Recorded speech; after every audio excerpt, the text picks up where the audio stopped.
Today we're going to be talking about the good, the bad, and the ugly of using a G10 plate with the Bambu Labs machines, but more specifically the P1P in my case. As always, there is the possibility of different outcomes with different machines and also different manufacturers of the build plates. I can only speak to my experience and what I have, so let's get into it. This plate that I have is crafted by a company called Wilbur's Finest, which I didn't know also made my G10 plate I bought for my Ender 3 V2 years ago. That one worked great from the day I bought it to the day I stopped using my Ender 3 V2, which now I'm struggling with that machine, but I think that has to do with the printer needing a decent bit more tuning with its age. Everything is to be expected on this plate and is crafted well. However, I don't take that for granted anymore, because I bought some plates from a cheaper brand for my Elegoo Neptune 3 and still paid for it. The edges are rough and some of the corners are either delaminating and poking upward or were overshaved and rounded downward. Either way, there are harsh corners on them and generally the quality was just not as great.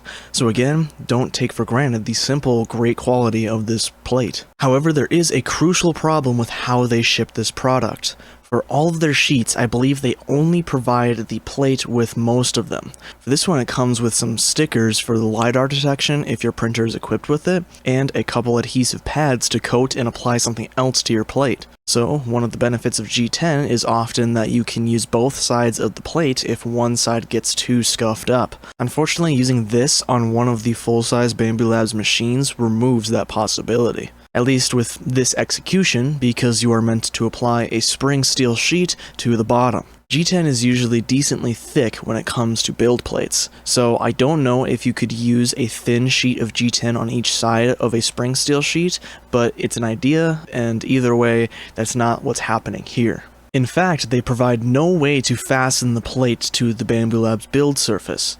You can't use most average bed clips because the P1P and I assume most other full-size Bambu Labs machines have very thick rims on the build plate area, so you are expected to apply some sort of sheet to the bottom of your G10 plate and use the magnet on the machine as you would normally. But if it wasn't obvious already, they don't even provide the spring steel sheet or anything like it. I messaged them about this, and this is because they are a small manufacturing shop, I believe they said in India. But it's been a while since I had the chat, so I might be wrong. And it had something to do with the fact that they can't source spring steel reliably or cost effectively, so it just isn't worth it for them or the customer for them to provide it. Unfortunately, their recommendation isn't much better either. They expect you to adhere the G10 to a Bambu Labs build plate. That is an expensive modification. Maybe this would work with a knockoff build plate too, but that usually adds at least $15 to the cost. But oftentimes, at least a few dollars more from what I've seen. I can't remember how much my solution cost, but I think it was at least less than $15. What me and my dad did was we went to Ace Hardware and we got a simple thin steel sheet. I think it was steel, it's been a while, so it's kind of hard to remember the exact metal. We got this metal sheet and we painstakingly cut it to size, which was not easy for us, especially with the curved corners. You can actually see that we messed something up the first time and had to use the other side of the metal sheet because the metal still has the marker line on it from the original tracing. So as if that wasn't bad enough, we had one hell of a time with the actual adhesive pad. It's this 3M product that we never have actually used before, and we weren't sure for a little while how it even actually worked. But what it is a sheet of literal adhesive goop with two protectors on it. Getting the first protector off was painfully obnoxious, and what you are supposed to do is slowly peel back the protector and apply the adhesive to the first part of whatever you're trying to stick together. We didn't know this for a while, and we didn't even know if we were going to be able to get the first protective film off the thing in general. The provided instructions literally just say apply the adhesive pad, which is very unhelpful for people like me, again, who have never used this type of adhesive solution. Once you get the adhesive applied, then you have to take the other protective film off so that you can expose the adhesive pad goop and apply your other part you are trying to adhere. One problem: the stick is very good. so it's more than likely you won't get another chance if you mess up the placement of your second piece. They do include 2 adhesive pads of this style, so at least there's that. And I don't think that we personally had that problem, but that's because we were expecting exactly that, to have that issue. So, we excruciatingly slowly lined up the corner of the metal and its edges to the G10 and slowly applied the metal diagonally, also trying to avoid bubbles. But there's only so much you can do when you only have one chance to do so. As you can see, there is a weird pattern in mine. I assume this is due to either air pockets or blobs of the adhesive, because I don't think these markings were on the metal and they definitely aren't part of the G10. Either way, they don't actually change anything functionally to my knowledge. These streaky marks just kind of freaked me out until I realized they're under the build plate rather than on top. And this plate works awesomely, except for one thing. The pre-print process of the P1P dug into the top lip of the build plate and made this mark. It worried me at first, so I contacted the company about the problem, and they said it seems like a weird occurrence that they haven't had before, but if there gets to be too much damage, they would replace the plate for me.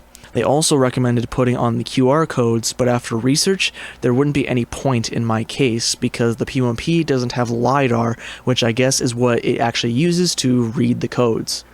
I also informed them of this, and they humbly said that actually they never noticed that, which is a very human answer for customer support, especially in the 3D printing space. But like they said, they are a small shop, so I find this answer as a positive either way. Luckily, the groove doesn't seem to be getting any deeper, so I'm not too worried about it anymore, but it is just sort of a weird thing. I don't know if I should have tried to get some metal under there or something like that. I don't know if there's a sensor that needed some metal to be there, but it all seems to be working out for now anyways.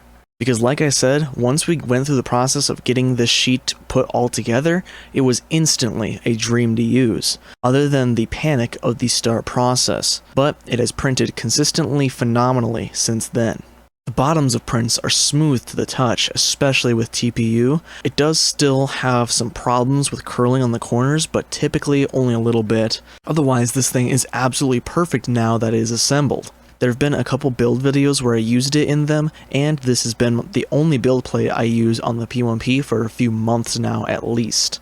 I will admit I haven't used many industry grade filaments, not even PETG. It's mainly been PLA and TPU because that's usually all I need, though I may be working with PETG soon for a project for my grandfather, but anyway, I also just don't usually have the money and resources to try and get all of those sorts of things. But if you really wanted to see some experimenting with different filaments, let me know, and also let me know what kind of tests you actually would want to see. Another thing is that because of the difficulty setting this plate up, it seems that they may keep a relatively low stock of these things.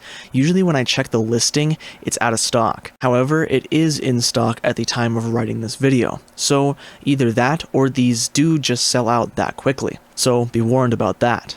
Another thing to be aware of is that apparently there is another brand who does these sheets fairly well, but they sell privately to my knowledge on their site. I found them through some of the less favorable reviews of my build plate here. They're called Dark Moon 3D, and currently they don't have many of the plates in stock. However, I messaged the company, and it seems like it's run by one or a few guys. He said he's working on a new batch and is hoping to get them available soon. These come with steel plates already applied, but again, it's sold privately, so they cost a bit more, and I don't know what their shipping situation is like. I did some research, and they say usually they use standard USPS in the States, and they have various shipping methods selectable at checkout for international shipping. But the bottom line is that you'll be paying for shipping at the time of this recording, in addition to the cost of the plate.